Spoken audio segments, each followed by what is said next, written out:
인사합니다. 말씀의 기대를 거십시다. 죽음도 이렇게 하셨습니다. 이런 제목을 갖고 오늘 말씀의 은혜를 함께 나누겠습니다. 은혜 받고 돌아가시기를 주의 이름으로 소망합니다.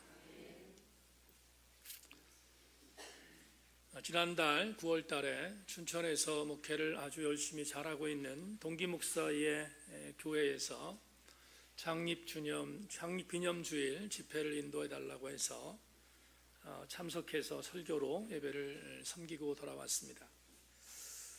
친구 목사는 목회를 잘하는 친구이기도 하지만 설교학 박사학위를 갖고 있어서 서울신학대학에서 설교학으로 신대원생들을 지금 강의하고 섬기고 있는데 2년 전에 설교학 강의를 시작하는 첫 번째 클래스에 들어온 학생들에게 설교의 이론과 실제라고 하는 강의를 맡아서 진행하면서 학생들에게 레포트를 하나 내어주었다고 합니다. 그 레포트는 설교 한 편을 작성해서 가지고 와서 함께 강의 시간에 그 설교의 내용들을 나누고 설교의 여러 가지의 이론과 실제를 공부하는 그런 시간을 갖도록 학생들에게 부담을 준 것입니다. 나름 학생들은 최선을 다해서 설교를 준비해서 갖고 와서 설교를 시연하기 시작했습니다. 한 70명 된 학생들을 학기 중에 설교를 들으면서 친구는 이런저런 부분들을 함께 고치고 그리고 함께 나눠주고 그렇게 해서 학생들의 설교를 함께 만들어 갔습니다. 강의를 진행하는 어간에 한 학생이, 많은 학생들도 있지만 특별히 한 학생이 설교 준비에 대한 부분들을 보다가 굉장히 주목할 만한 것이 보여서 눈에 띄어서 그 학생을 주목했다고 합니다. 그런데 이 친구와 내가 이 학생의 설교에 대한 부분들을 주목한 이유는 어디서 많이 들어본 설교였기 때문이었다는 것입니다. 알고 보니까 내 친구 이강동 목사의 설교의 원고, 설교의 턴, 그리고 설교의 구성까지 너무 닮았다고 생각해서 그래서 눈에 띄어 보여서 그래서 주목하고 있던 어간 이 학생의 시연이 끝나고 나서 학생에게 물었습니다. 이름이 뭐냐라고 물었습니다. 그러자 이 친구가 이렇게 자기 이름을 말했습니다. 제 이름은 박모세입니다 라고 말했다는 것입니다. 그런 뒤에 친구가 박모세에게 내가 어디서 나하고 친한 친구하고 네 설교가 비슷한데 어떤 느낌이 같은 부분의 어떤 내용들을 알고 있는데 너 혹시 이강동 목사라고 아느냐라고 물었더니 박모세 전사가 교수님 제가 그 교회에서 1년 섬겼습니다 이렇게 얘기를 해서 왜 그런지를 알게 되었다 하는 이야기를 저에게 전해 주었습니다. 그리고 이 친구가 식사 중에 저에게 이런 말을 했습니다. 이 목사, 배운 게 도둑질인 것은 부인할 수 없다 하는 이야기를 했다는 것입니다. 여러분, 배운 게 도둑질입니까?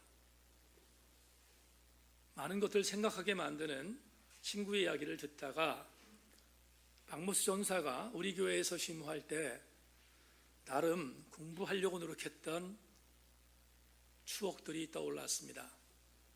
그리고 무언가 배우려고 하는 모습은 굉장히 바람직한 일이 아닌가 생각했던 기억이 있습니다. 지금 박모세 전사가 심호하는 교회는 담임 목사님이 부흥 강사이다 보니까 여러 가지의 뒤치다거리를 하는 상황 속에서 어려움이 있다는 것을 아들을 통해서 듣게 되었습니다.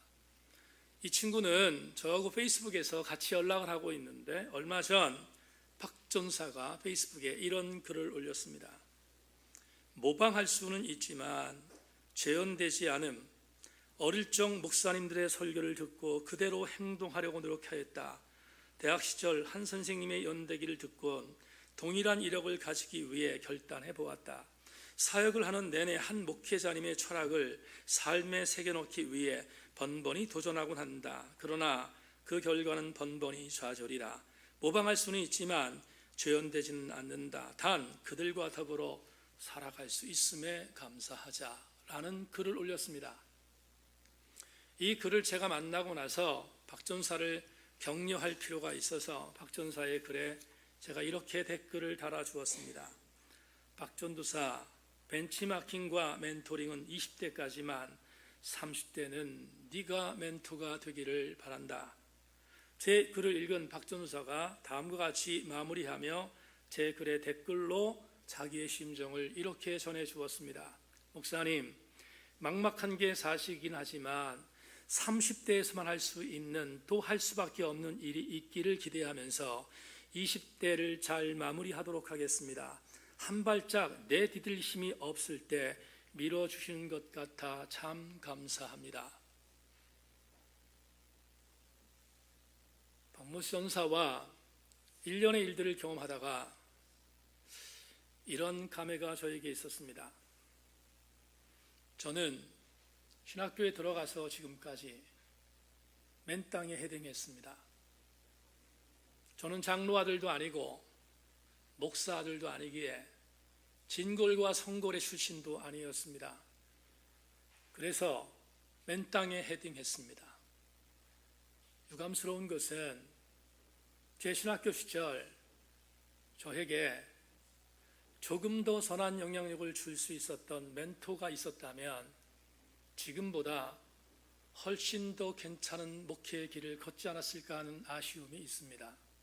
그런 면에서 박 전사는 부족한 사람을 멘토십 삼아 멘티가 되어 함께 달려가고 있다는 것은 그것이 완벽하진 않다 할지라도 박 전사에게는 굉장한 복이 아닐 수 없습니다. 우리는 누군가를 본받으려고 할 때 그를 멘토로 삼습니다. 그리고 저는 멘티가 되는 경우들을 허다히 봅니다. 제 40대 100주년 기념교회를 심호하는 이재철 목사님은 저의 멘토이셨습니다. 저는 그분에게 보수적인 신학의 건강성이 무엇인가를 배웠습니다. 40대 후반 미국의 워싱턴 사김의 교회를 심호하는 김영복 목사를 만났습니다. 김영복 목사는 저에게 중도적인 목회 사역이 무엇인가를 알려준 귀한 멘토였습니다. 그리고 50대 초반 저는 진보적인 건강성이 무엇인가를 김기성 목사를 통해서 만났습니다. 이 세 사람은 저에게 있어서 굉장히 중요한 멘토들이었고 지금도 이 세 명의 목사님은 저를 목사다운 목사로 만들어주는 보이지 않는 손이기 때문입니다. 그러기에 이 세 분의 목양의 내용들을 배워가기 위해서 최선을 다하고 있는 것이 저의 현 주소이기도 합니다. 그런데 분명한 것은 제가 멘토 10을 삼고 있는 이 세 명의 목사님들과의 관계는 어느 한순간 어떤 환경으로 인하여 얼마든지 허물어질 수 있습니다. 이유는 그들 역시 인간이기 때문입니다. 사람이 사람과 맺은 멘토십은 상황에 따라서 얼마든지 무너질 수 있기 때문입니다. 그런데 오늘 여러분과 함께 나눌 절대로 변하지 않고 절대로 실망시키지 않는 멘토가 한 분 계십니다. 그분의 멘토십은 절대로 허물어지지 않습니다. 그분의 멘토십은 영원히 변하지 않습니다. 왜냐하면 그분은 사람이 아니라 주군이시기 때문입니다. 오늘 저는 주군이신 예수 그리스도께서 가르치셨던 멘토십의 이야기를 여러분과 함께 본문을 중심으로 해서 살펴볼까 합니다. 오늘 본문은 단 2절이지만 대단히 중요한 감동과 교훈을 주는 본문입니다. 잘 따라와 주시기를 부탁합니다. 오늘 본문을 다시 한번 읽겠습니다. 데오빌로여, 내가 먼저 쓴 글에는 물은 예수께서 행하시며 가르치시기를 시작하심부터 그가 택하신 사도들에게 성령으로 명하시고 승천하신 날까지의 일을 기록하였노라. 다 같이 아멘. 오늘 이 본문을 정한 이유는 그냥 정한 것이 아니라 지난 주간 새벽 예배에 성사일과를 복음서를 마치고 사도행전을 읽기 시작했는데, 사도행전을 시작하면서 이 본문이 저에게 확 들어왔기 때문입니다. 이 본문을 이해하려면 사도행전과 누가복음에 대한 정황을 이해해야 합니다. 오늘 본문을 이해하기 위해서 누가복음과 사도행전의 정황을 잠시 여러분에게 소개하기를 원합니다. 누가복음은 정경 66권 가운데서 제42권으로, 사도행전은 정경 66권 가운데서 제44권으로 지금 우리가 보고 있는 한글 성경에 기록되어져 있는 책들입니다. 그런데 42권인 누가복음과 44권인 사도행전은 우리는 지금 나누어서 보지만 원래 이 책은 한 권이었습니다. 한 권이라는 의미는 누가복음과 사도행전은 저자가 동일 인물이라는 것입니다. 우리가 잘 알고 있는 의사로 주님과 함께 사역했던 누가입니다. 그런데 이 누가는 두 권의 책을 썼는데 훗날 신약 성경을 정경하는 과정에 이 두 권이 하나는 복음서로 하나는 역사서로 구분될 필요가 있어서 정경화 작업에 참석한 학자들이 이 두 권의 책을 나눈 것이기에 오늘 우리는 이 두 권을 하나는 복음서로 하나는 역사서로 접하고 있는 것입니다. 그럼에도 불구하고 이 두 권은 원래 한 저자에 의해서 쓰여진 책이기에 상당히 중요한 동질성을 갖고 있습니다. 먼저 누가는 오늘 본문에서 사도행전을 열면서 이렇게 소개하고 있습니다. 오늘 보면 1장 1절에 전반절에 이렇게 말합니다. 데오빌로여, 내가 먼저 쓴 글에는. 그렇다면 내가 먼저 쓴 글은 분명히 누가복음일 것이고, 지금 이 글을 소개하는 프롤로그에서 이 글을 소개하는 사도행전은 사도 바울의 후대 작품일 것입니다. 누가의 후대 작품일 것입니다. 그런데 여러분에게 주목해야 할 성경적인 해석을 한 가지 드리고 싶습니다. 두 권은 한 명의 저자에 의해서 쓰여졌지만 지필 연대는 다르다는 것입니다. 어떤 의미인가?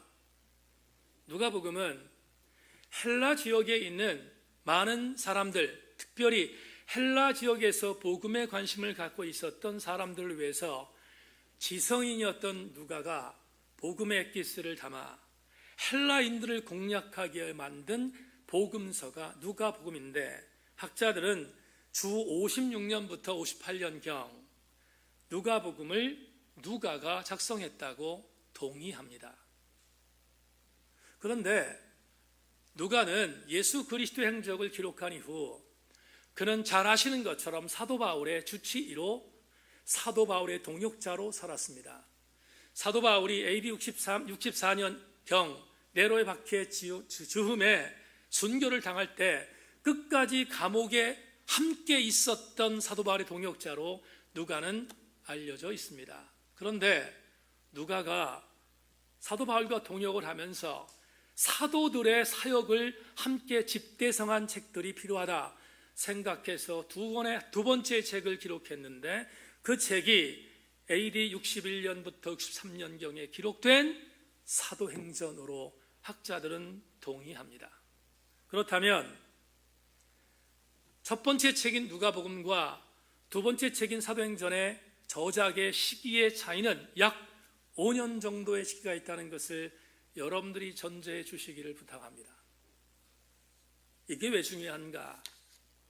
그래야 오늘 본문을 이해할 수 있기 때문입니다. 이제 저작 연대에 대한 분을 여러분 나눠 말씀을 드렸는데, 이제는 수신에 대하여 접근하겠습니다. 사도 누가는 누가복음도 사도행전도 동일하게 한 명의 사람에게 보낸 글로 우리는 알고 있습니다. 그 사람의 이름이 감사하게도 성경의 내증에 등장하고 있습니다. 누가복음의 글을 받은 사람, 사도행전의 글을 받은 사람은 동일하게 데오필로스, 성경의 데오빌로로 기록되어 있습니다. 데오빌로라는 이 사람에 대하여 여러분에게 잠시 부연하겠습니다. 우리 한국에 지금은 그렇지 않지만 옛날에 아들, 딸을 낳으면 부모님들이 이름을 지었을 때 제일 많이 지은 남자 이름 철수입니다. 여자는 무슨 이름이 제일 많습니까? 영희가 많습니다. 대한민국의 이름 중에 철수와 영희라는 이름을 가진 이름은 아마도 대표적인 우리나라의 이름일 것입니다. 그런데 요즘은 좀 바뀌었다는 얘기를 들었습니다. 요즘은 미디어 시대다 보니까 영희 철수는 촌스럽다고 해서 여러분 심재희 권사님의 딸도 아주 이름을 예쁘게 지지 않았습니까? 연서. 감동이 안 되시는군요. 그렇게 아주 예쁜 이름들을 짓지 않습니까? 마찬가지로 주 1세기에 멋있는 이름들은 독단의 이름이 아니라 많은 사람들이 공유했던 이름이었습니다. 데오빌로라는 말은 번역하면 하나님의 벗이라는 뜻입니다. 하나님의 동료요, 하나님의 친구라는 이름입니다. 그래서 헬라 문명에 있었던 많은 사람들은 특별히 그리스도 공동체 아니면 하나님 공동체에 있었던 사람들은 이름을 지을 때 부모들이 자녀들에게 데오빌로라는 이름을 많이 지어준 것입니다. 그 이름이 좋았기 때문입니다. 그렇다면 오늘 사도행전과 누가복음의 수신인으로 지정되어 있는 데오빌로가 어떤 사람일까? 두 가지 추측이 가능합니다. 첫째는 조금 전에 말씀드린 것처럼 불특정 다수의 데오빌로라는 이름을 가진 사람 중에 한 명일 것이라는 추측입니다. 왜냐하면 수많은 사람들 전체에게 이 편지를 쓴 것이라고는 생각할 수 없기 때문입니다. 그렇다면 분명히 하나님을 아는 사람으로 추측되기를 아니면 하나님을 알기를 원하는 마음으로 부모가 지어준 이름일 수도 있을 것입니다. 여하튼 하나님의 벗이라는 이름을 갖고 있는 불특정 다수의 어떤 한 사람이 바로 이 사도행전과 누가복음의 수신인을 쓰는 가능성이 있다는 추측을 하게 합니다. 두 번째, 데오빌로라는 이 말 속에서 우리는 또 하나의 정보를 얻을 수가 있습니다.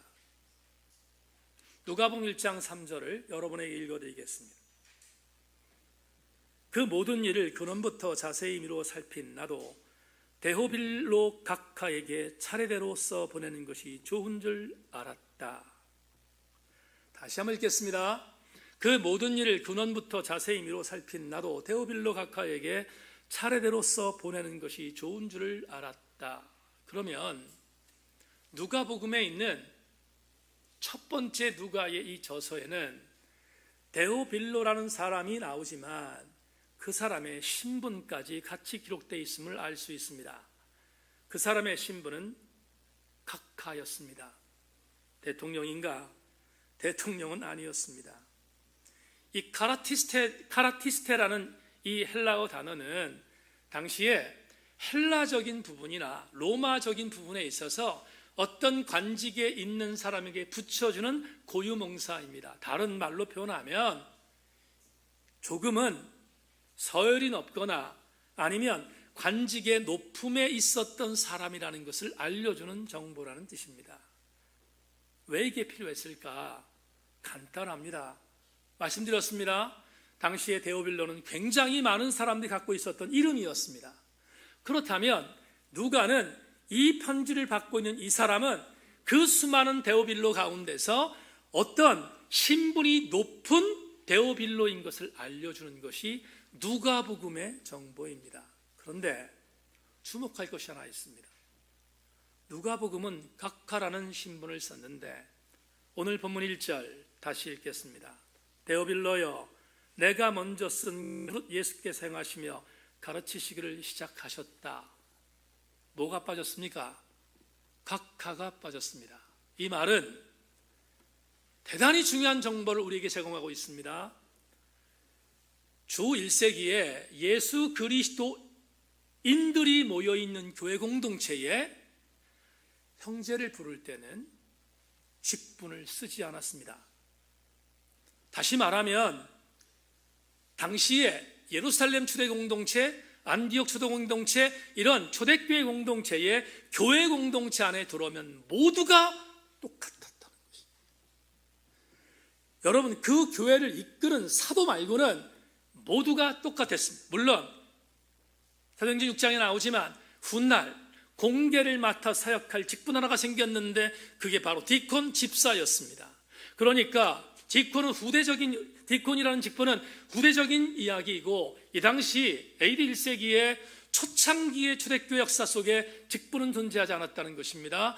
그냥 이름을 불렀다면 하나의 정보는 우리에게 수집될 수 있습니다. 그것은 다른 것이 아니라 이 사람이 예수 그리스도인이라는 것입니다. 오늘 여러분에게 왜 이야기를 조금은 더 장황하게 설명하는가? 이유가 있습니다. 조금만 더 집중합시다. 여러분, 누가가 주 56년부터 58년경에 썼던 누가복음을 데오빌로한테 보낼 때 데오빌로는 신분이 각하였습니다. 이 말은 다른 말로 표현하면 이 당시 누가복음을 받는 데오빌로는 비그리스도인이었다는 것입니다. 불신자였다는 것입니다. 그런데 훗날 5년 정도 뒤에 쓴 사도행전을 보면 사도행전을 받는 데오빌로는 예수 그리스도를 영접하고 회심하여 그리스도인이 되었다는 것을 우리에게 알려주고 있습니다.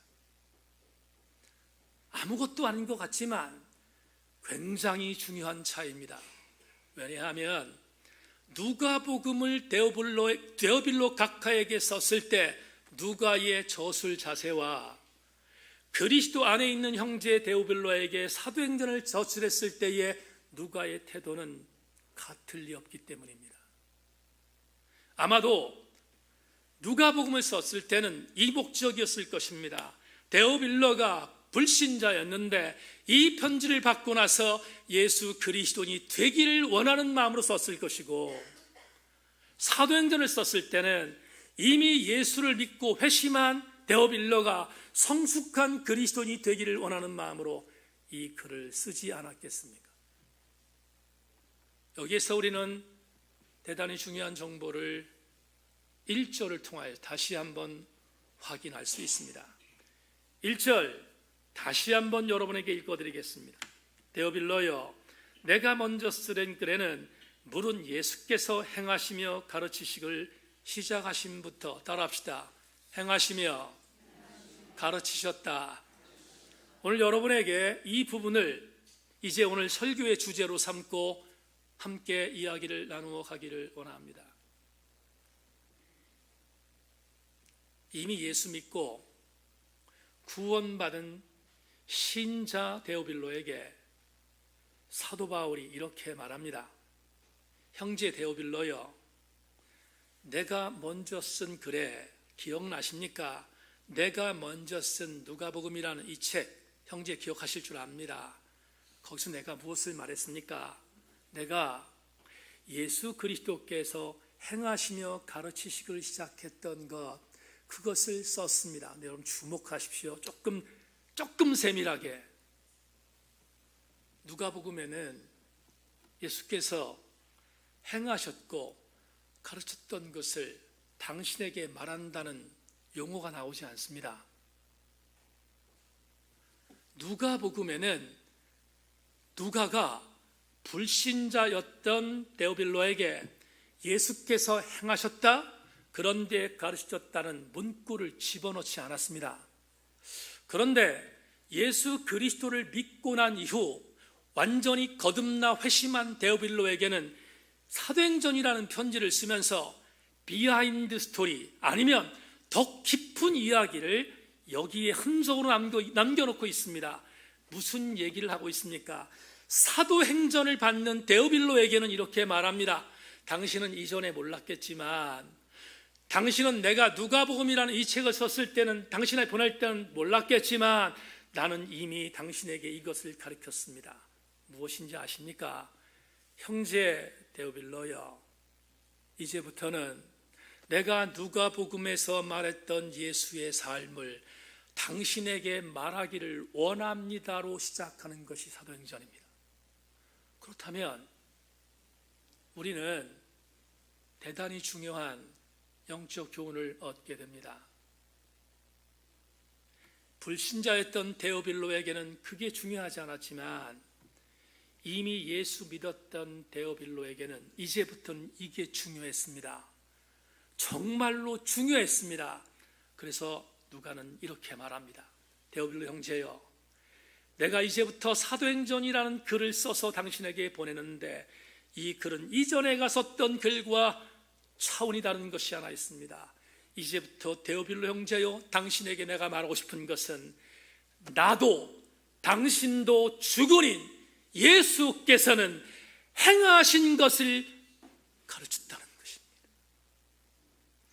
행하신 것만을 가르쳤다는 사실을 사도행전을 시작하며 데오빌로에게 전하고 있습니다. 천기누설과 같은 것입니다. 감추었던 것, 초신자였던 데오빌로에게는 감추었던 것, 그러나 이제 신자가 된 예수 그리스도인 데오빌로에게는 절치부심하는 마음으로 알려줘야 했던 사실, 무엇입니까? 우리의 주군이신 예수께서는 행하셨던 것만 가르쳤다는 사실입니다. 그렇다면 오늘 저와 여러분들은 이 설교를 통하여 얻어야 할 교훈이 있습니다. 어렵지 않습니다. 우리의 주군이신 예수 그리스도를 따라가는 우리들이라면 우리도 마땅히 행함이 가르침보다 먼저라는 사실을 알려주고 있습니다. 행함이 가르침보다 먼저입니다. 삶이 암보다 먼저입니다. 그것을 사도행전을 시작하면서 누가는 데오빌로에게 각인시키고 있습니다. 성경적인 내용 하나를 여러분에게 소개하겠습니다. 마가복음 14장 27절 28절을 읽어드리겠습니다. 예수께서 제자들에게 이르시되 너희가 다 나를 버리리라. 이는 기록된 바 내가 목자를 치리니 양들이 흩어지려 하였음이라. 그러나 내가 살아난 후에 너희보다 먼저 갈릴리로 가리라. 여러분, 이 구절은 주님의 유언이셨습니다.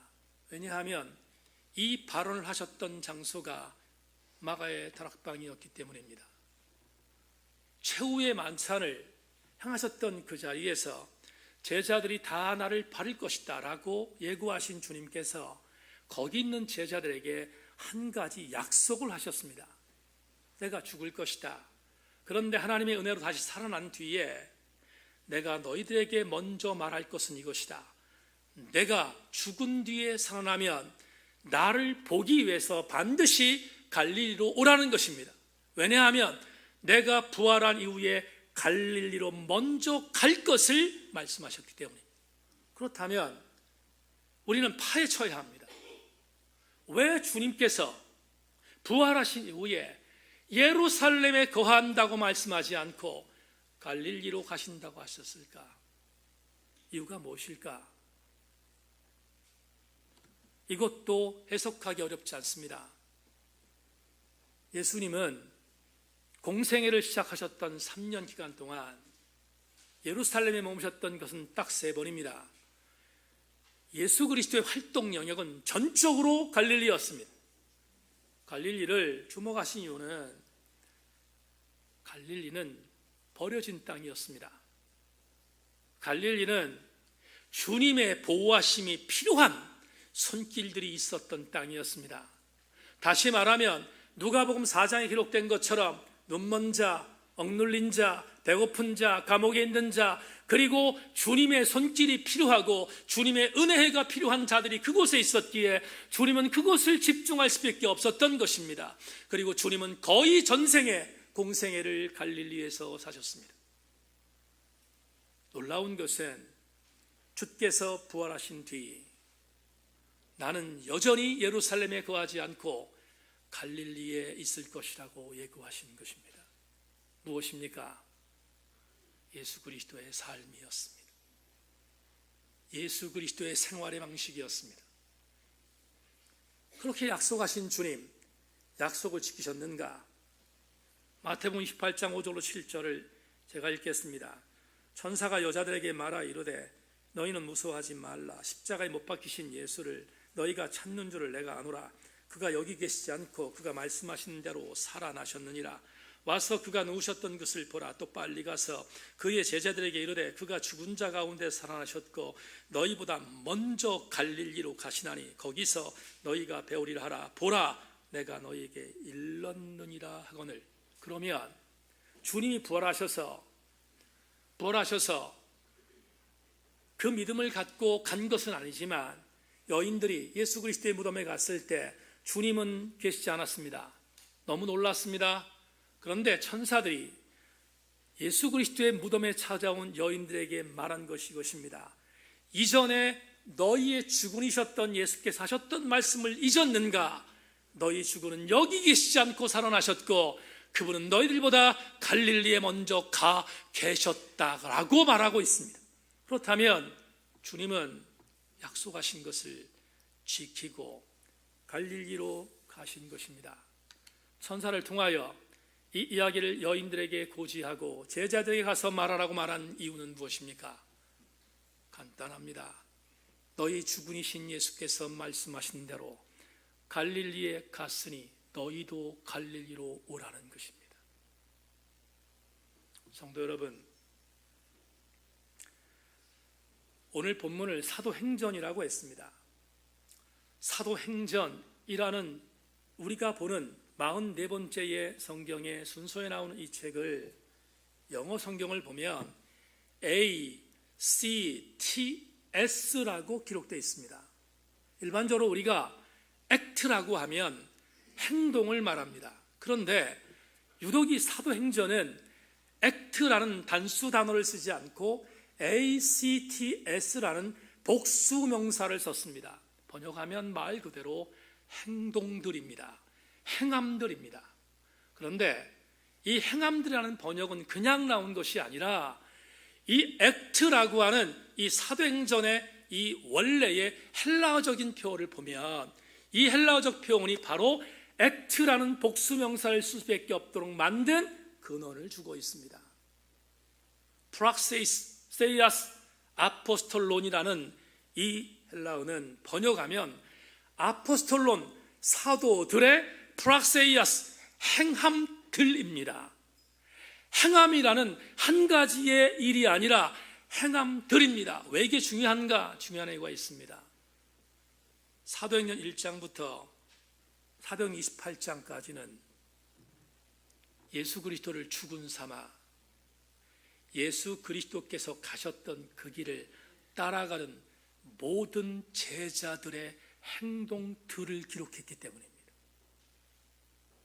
누구 한 사람이 행함을 기록한 것이 아니라 행함들을 기록했기에 사도행전이라고 기록한 것입니다.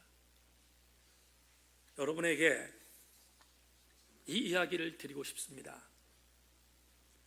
우린 주군이신 예수 그리스도께서 행하셨던 것들을 우리도 따라가는 자가 그리스도인이지 않겠습니까? 그렇다면 예수께서 행하셨던 뒤에 그것을 가르쳤다는 사실도 우린 인지하고, 우리가 주군을 따라가는 그리스도인이라면 반드시 이렇게 살아야 합니다. 어떻게? 행한 것들만 가르치고 행한 것들은 반드시 살아내는 것입니다. 뉴욕에 가면 지식인들을 위해서 세운 리디머 커뮤니티라고 하는 교회가 있음을 말씀드린 적이 있습니다. 이 교회를 담임하는 팀 켈러 목사님이 내가 만든 신이라는 책에서 전혀 신앙적인 이야기가 아니라 사회학적인 어떤 내용을 하나 담고 있는데, 여러분 제가 읽어드리겠습니다. 하버드 경영대학원 MBA 출신들 2009년 졸업생 중 거의 절반은 졸업하기 전날 비공식 행사에서 다음과 같이 다짐을 했다.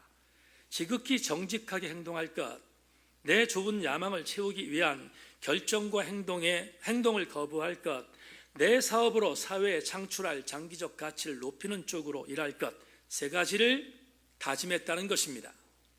정직하게 행동할 것, 야망을 채우는 곳에서 반대로 갈 것, 내 사업으로 인하여 사회에 창출할 장기적인 가치를 위해서 일할 것, 세 가지를 결심했다는 것입니다.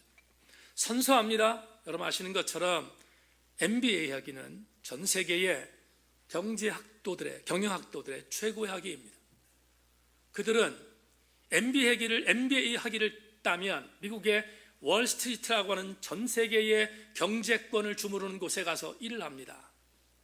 졸업하기 전 세계 최고의 대학이라는 하버드의 MBA 학위 출신들이 이렇게 세 가지를 결심하고 현장으로 나갔습니다.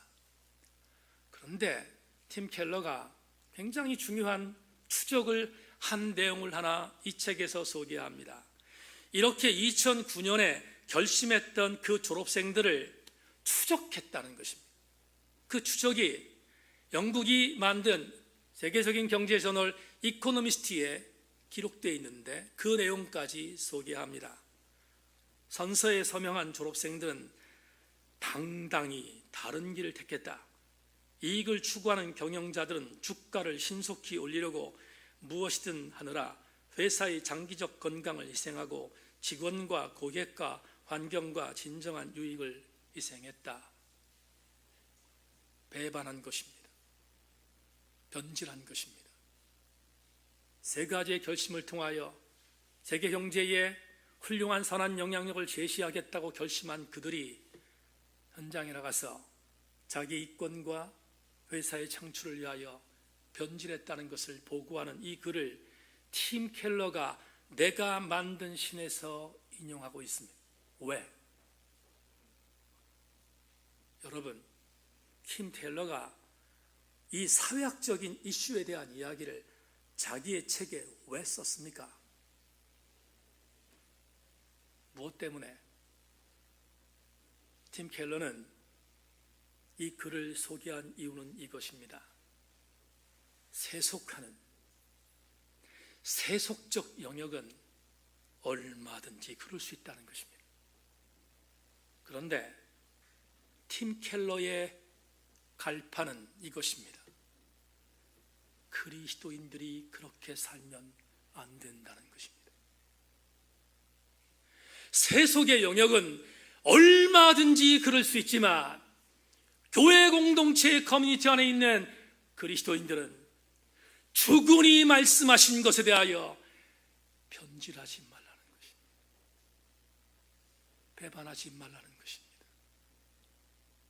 주군이 행하셨던 것을 가르치셨다면 주군을 따라가는 저와 여러분들도 마땅히 행한 것만 말하고 행할 수 있는 것만 말하고 말한 것은 다시 행해야 되지 않겠습니까? 저는 31년 동안 내 사랑하는 교회 현장에서 있었습니다. 제가 얼마나 교회를 사랑하는지 여러분 아십니까? 저는 꿈에도 교회가 승리하는 것을 꿈꿉니다. 한국교회가 다시 일어서고 우리 세인교회가 승리하는 것을 꿈에서도 꿈꿉니다.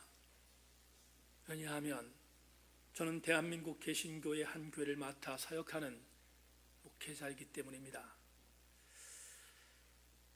이런 진정성을 갖고 우리 교우들에게 이렇게 말씀드릴 수 있을 것 같습니다. 근래 한국교회가 어려움을 당하고 조국교회가 쓰러져가는 이유는 이것입니다.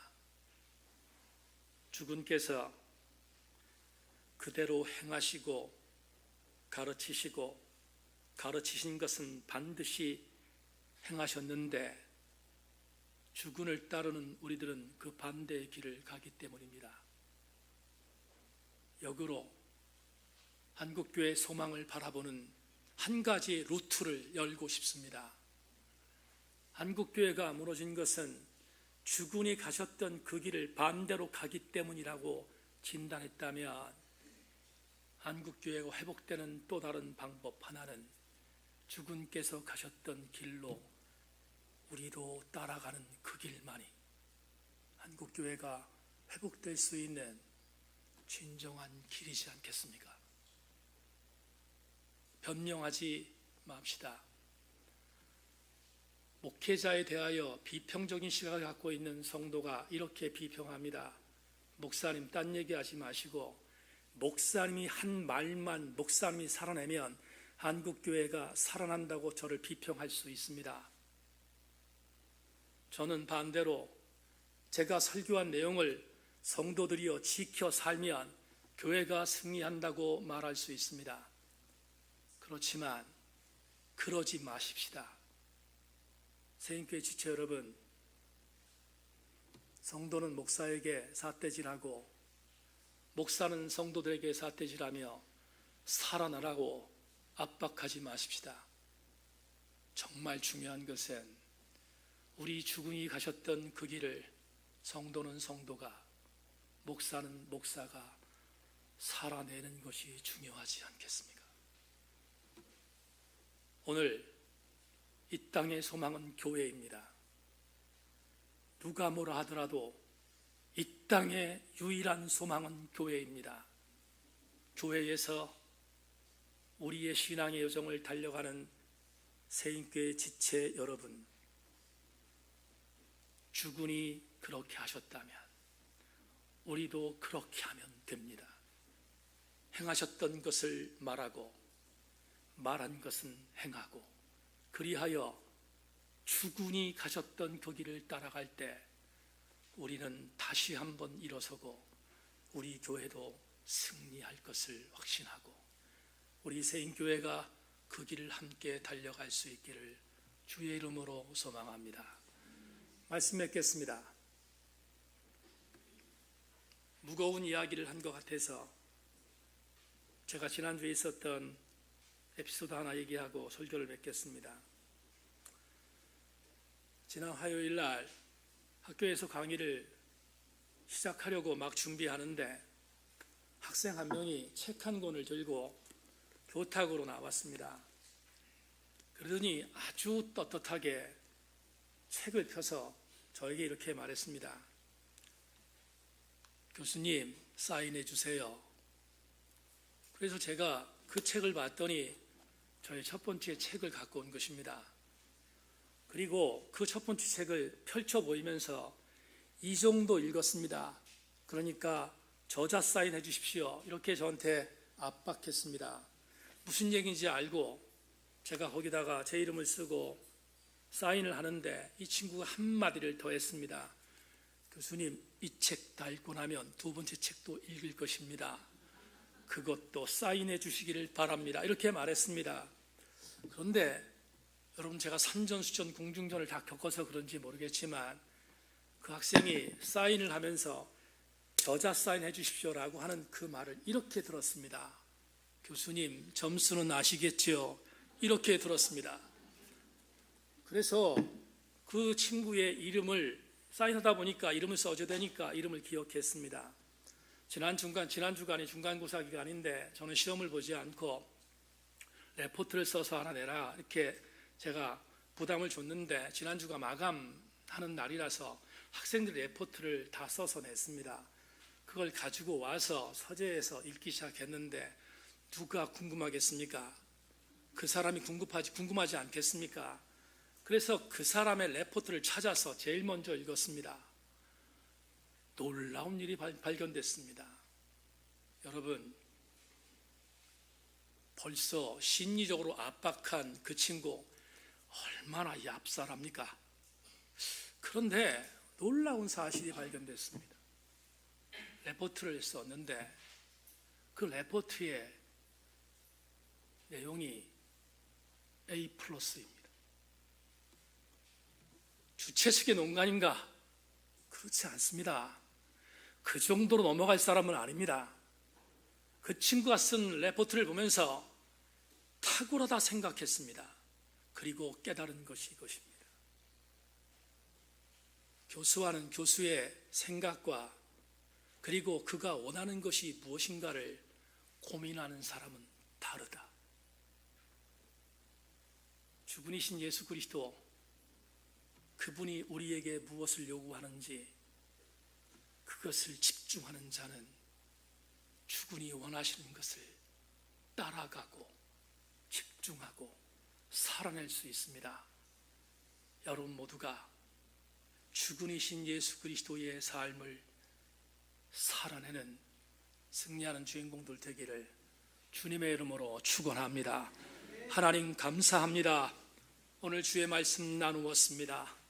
주님이 가셨던 그 길, 우리에게는 어떤 경우에 부담이 되겠지만 따라가게 하여 주시면 따라가는 그 길에 주님이 응원해 줄 줄로 믿고 우리 모든 교우들 주님이 가셨던 그 길을 살아내는 하나님의 백성들 되게 하여 주시옵소서.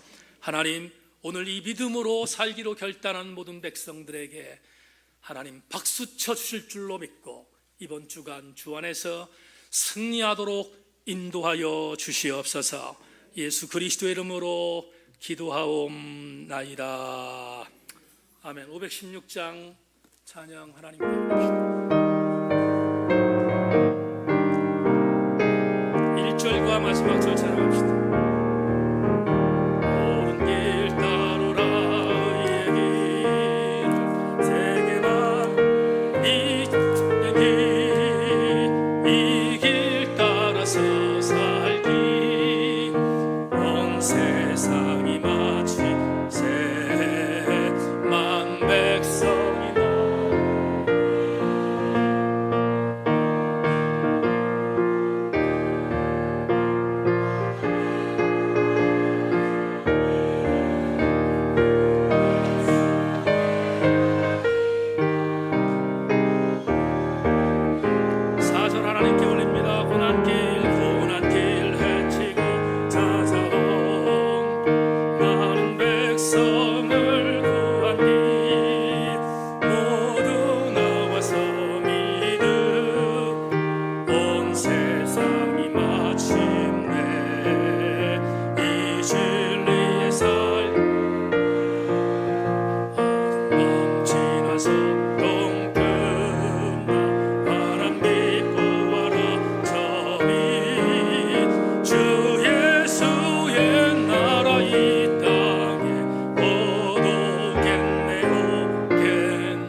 그대로 옳은 길을 따르게 하여 주옵소서.